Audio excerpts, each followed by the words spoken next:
안녕하세요. 믿어쓴 가족 여러분, 오늘 하루도 정말 하나님의 언약의 말씀을 붙들고 살아가시는 하루가 되셨으면 좋겠습니다. 우리 사도신경 하심으로 6월 30일 수요일 새벽 예배를 시작하도록 하겠습니다. 전능하사 천지를 만드신 하나님 아버지를 내가 믿사오며 그 외아들 우리 주 예수 그리스도를 믿사오니 이는 성령으로 잉태하사 동정녀 마리아에게 나시고 본디오 빌라도에게 고난을 받으사 십자가에 못 박혀 죽으시고 장사한 지 사흘 만에 죽은 자 가운데서 다시 살아나시며 하늘에 오르사 전능하신 하나님 우편에 앉아 계시다가 저희로서 산 자와 죽은 자를 심판하러 오시리라. 성령을 믿사오며 거룩한 공회와 성도가 서로 교통하는 것과 죄를 사하여 주시는 것과 몸이 다시 사는 것과 영원히 사는 것을 믿사옵나이다. 아멘. 찬송가 413장, 통합으로는 470장 함께 찬양하도록 하겠습니다. 찬송가 413장입니다. 내 평생에 가는 길 함께 찬양하도록 하겠습니다. 찬송가 413장입니다.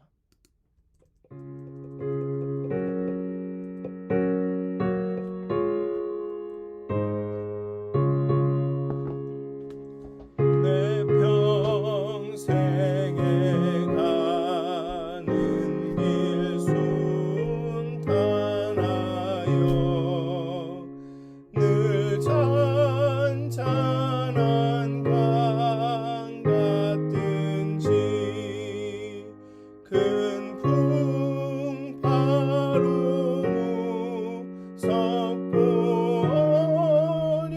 어렵든지 나의 영혼은 늘 편하다. 내 영혼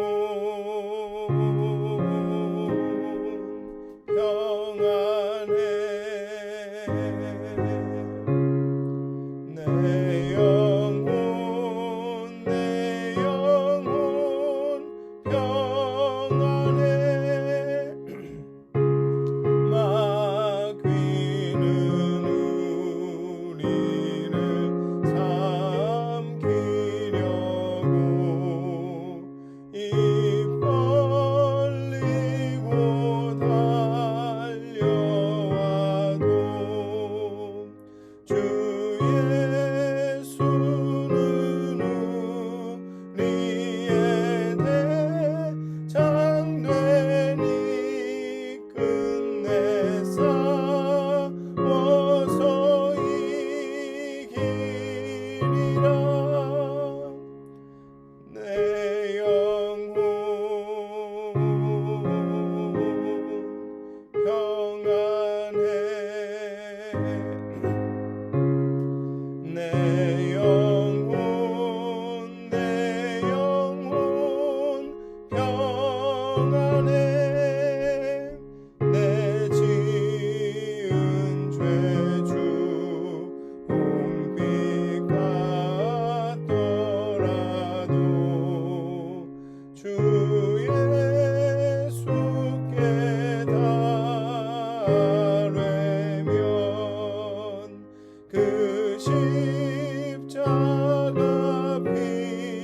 피로써 다 씻으사 있는 보다 더 정하리라. 내 영혼 평안해. 내 영혼 평안해. 저 공중의 구름이 일어나며 큰 나팔이 울리며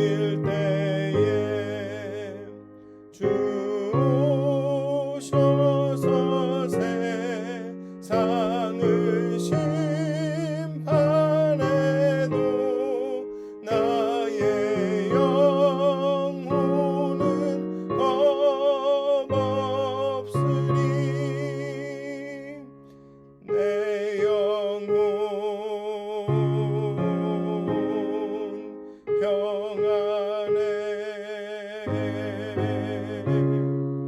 내 영혼 평안해. 아멘. 찬송가 419장 한 장 더 찬양하시겠습니다. 찬송가 419장입니다. 통합으로는 478장입니다. 찬송가 419장 주날개 및 내가 편안히 쉬네 함께 찬양하시겠습니다.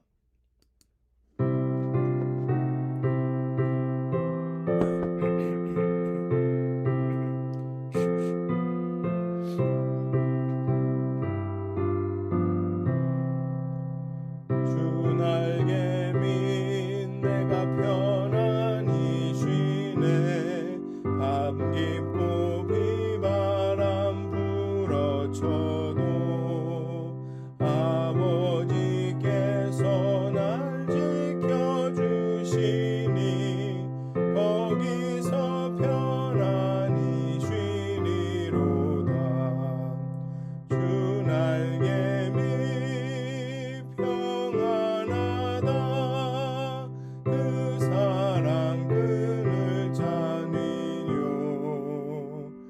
주날개 및 내 쉬는 영혼 영원히 거기서 살리.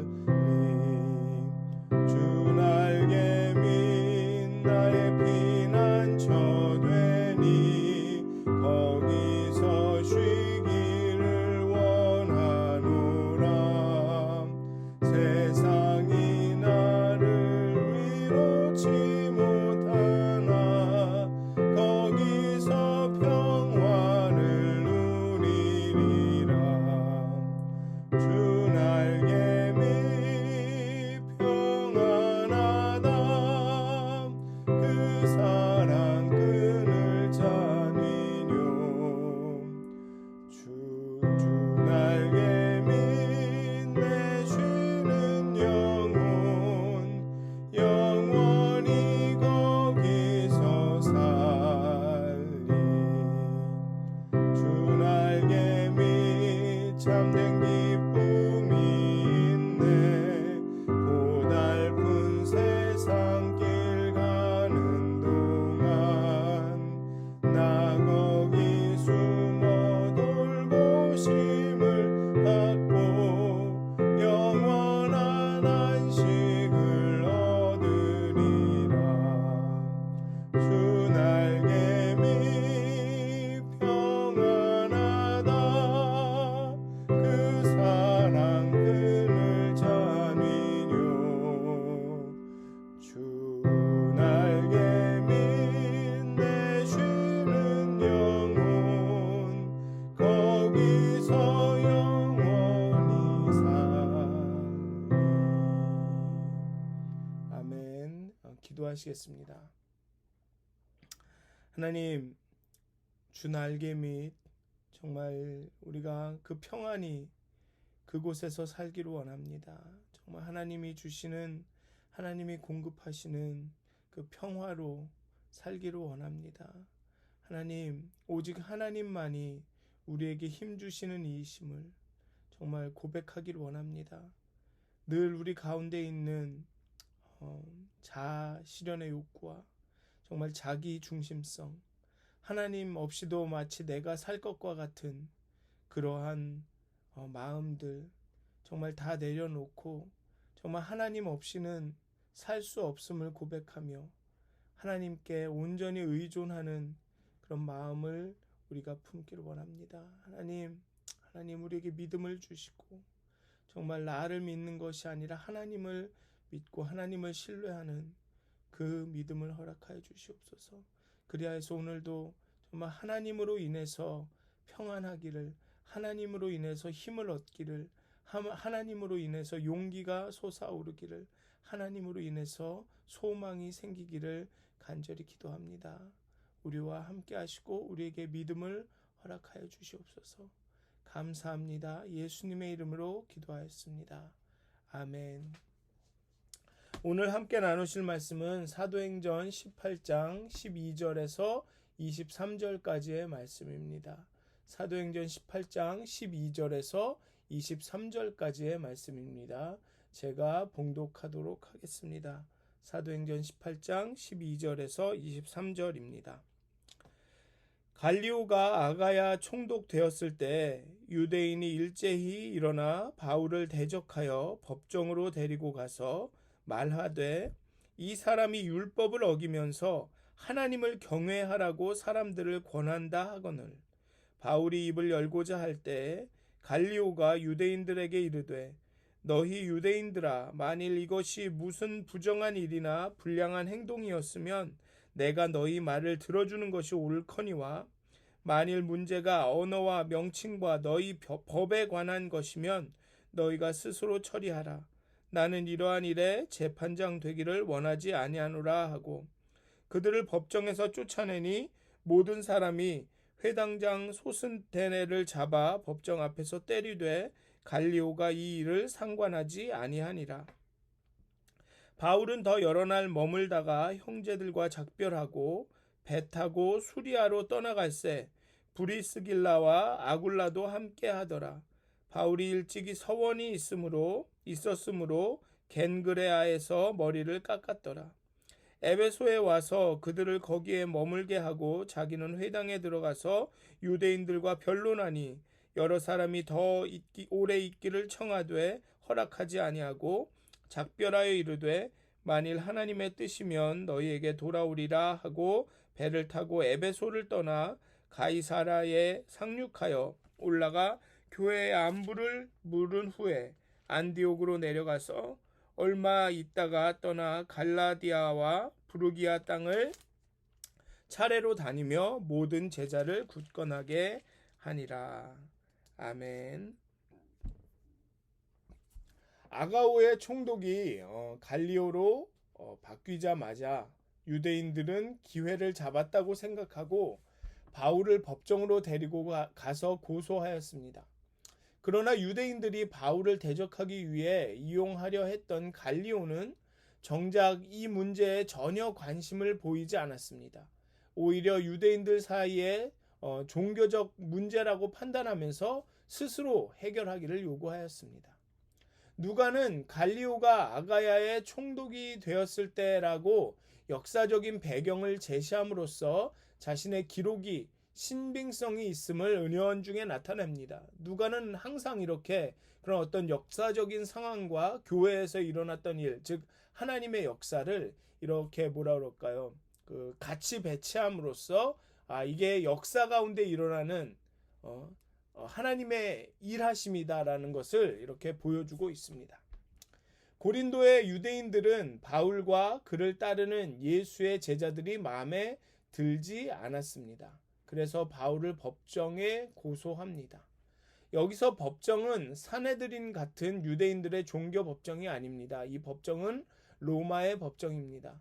예전에도 말씀드렸듯이 신성모독이 아니고서는 사네드린은 바울의 사형 선고를 내릴 어떤 권리가 없었습니다.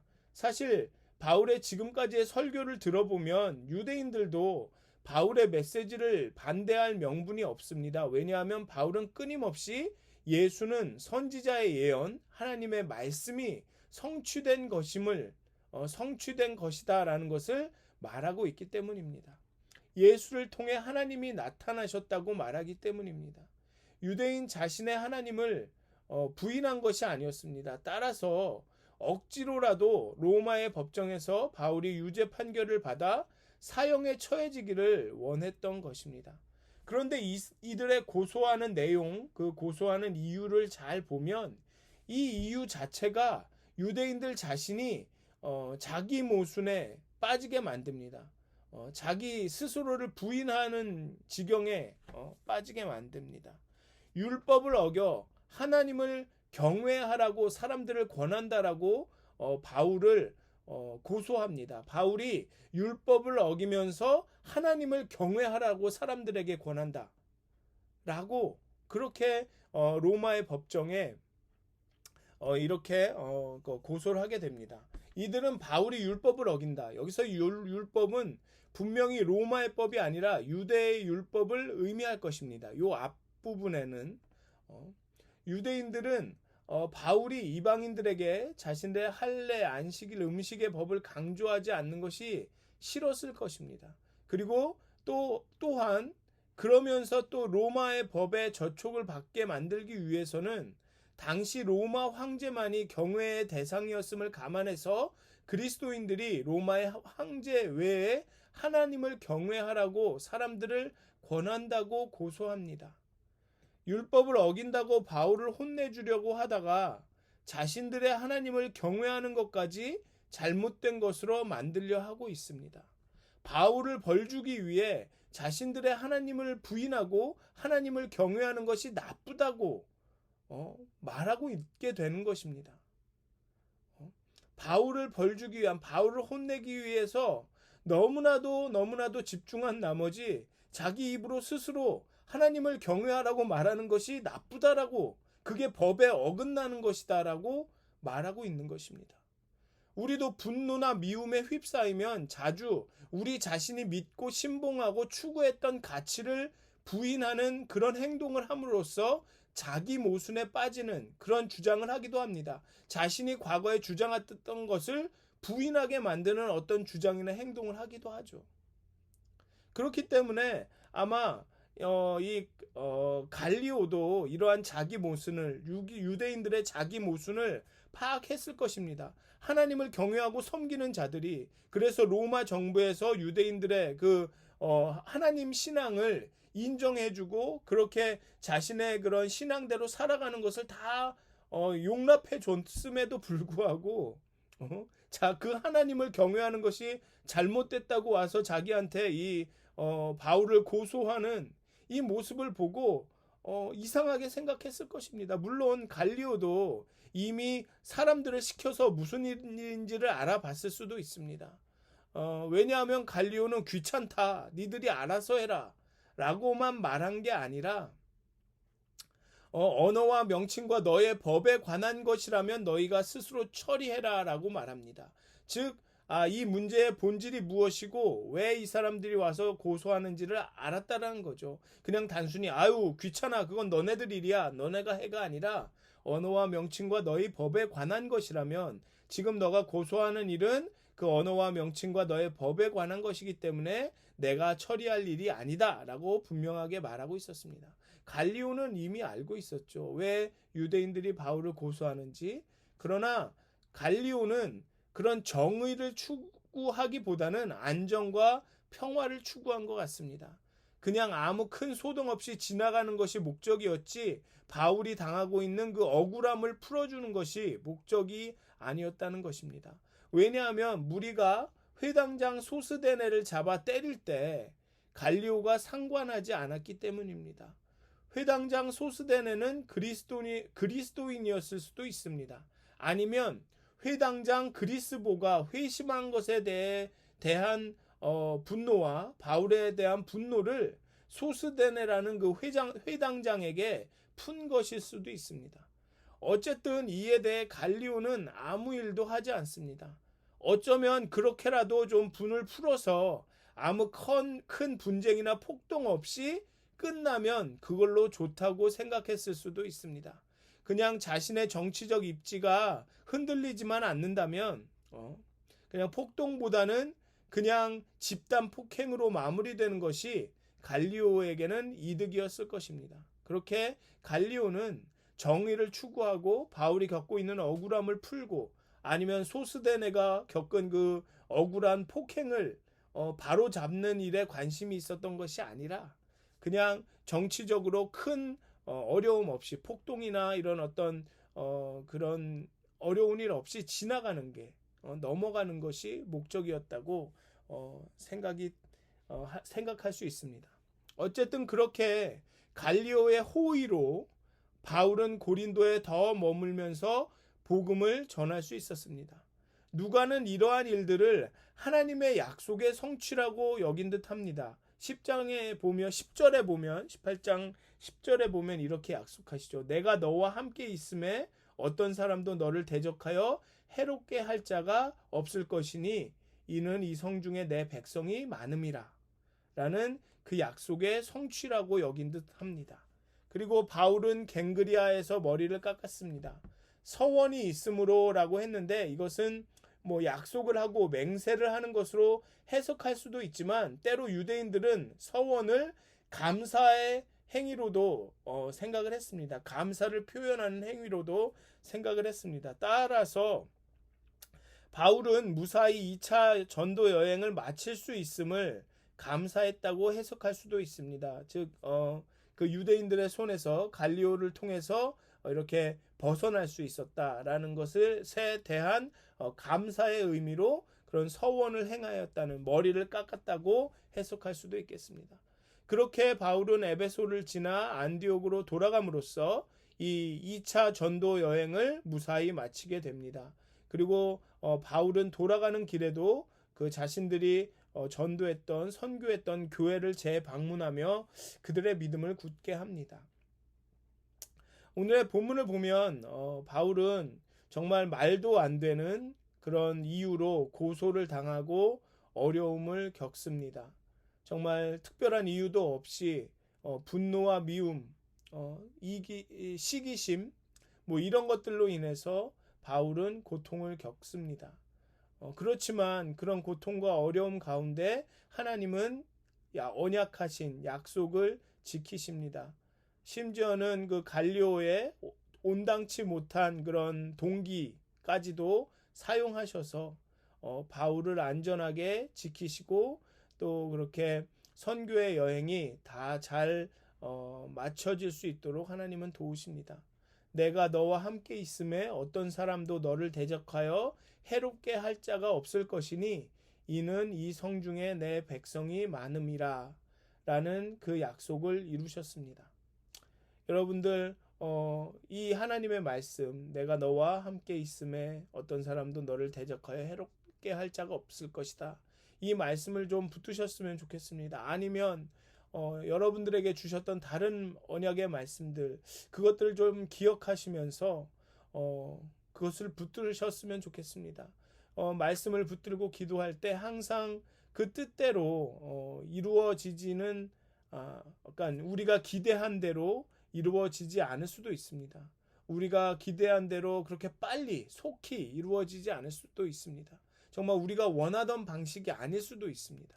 하지만 오늘의 본문에처럼 이렇게 심지어는 갈리오의 그런 불순한, 온전치 않은 그런 동기도 사용하셔서 그 바울을 구하셨던 것처럼 그렇게 어렵고 힘든 가운데 우리가 기대하지 않았던 방식으로 그 언약의 말씀을 하나님께서 이루실 것이라는 것을 좀 소망 가운데 좀 바라보시면서 정말 오늘 하루도 하나님의 말씀을 붙들고 너와 함께 있음에 어떤 사람도 너를 대적하여 해롭게 할 자가 없을 것이다, 너를 구할 것이다 라는 그 하나님의 언약의 말씀을 붙들고 오늘 하루도 정말 평안 가운데, 정말 소망 가운데 용기 잃지 않고 살아가시기를 주님의 이름으로 축원드립니다. 기도하시겠습니다. 하나님, 어떤 상황 가운데도 때로는 정말 우리가 억울할 때도, 이해할 수 없는 이유로 고통을 당할 때도, 정말 소망이 보이지 않는다 생각되어질 때라도 하나님, 우리 가운데 함께하여 주시고 우리 가운데 일하시고 정말 하나님의 뜻을 이루기 위해 우리에게 선한 것으로 우리를 준비시키시는, 온전케 하시는 그 하나님을 정말 신뢰하고 바라봅니다. 정말 우리가 고통과 고난 가운데 하나님을 일하시는 하나님을 믿음의 눈으로 바라봅니다. 하나님, 하나님의 임재하심과 하나님의 함께하심과 하나님의 역사하심이 우리에게 정말 소망을 주게 하시고 힘을 주게 하시고 용기를 주게 하시옵소서. 정말 우리가 하나님을 신뢰하고 온전히 하나님을 의지함으로, 의존함으로 오늘 하루를 살아갈 수 있도록 하나님, 우리에게 살아갈 힘을 주시옵소서. 살아갈 힘을 주시옵소서. 살아갈 용기를 주시옵소서. 감사합니다. 예수님의 이름으로 기도하였습니다. 아멘. 하늘에 계신 우리 아버지여, 이름이 거룩히 여김을 받으시오며 나라가 임하옵시며 뜻이 하늘에서 이루어진 것 같이 땅에서도 이루어지이다. 오늘 우리에게 일용할 양식을 주옵시고 우리가 우리에게 죄진 자를 사여 준 것 같이 우리의 죄를 사하여 주옵시고 우리를 시험에 들게 하지 마옵시고 다만 악에서 구하옵소서. 나라와 권세와 영광이 아버지께 영원히 쌓옵나이다. 아멘. 평안한 하루 되시길 기도합니다.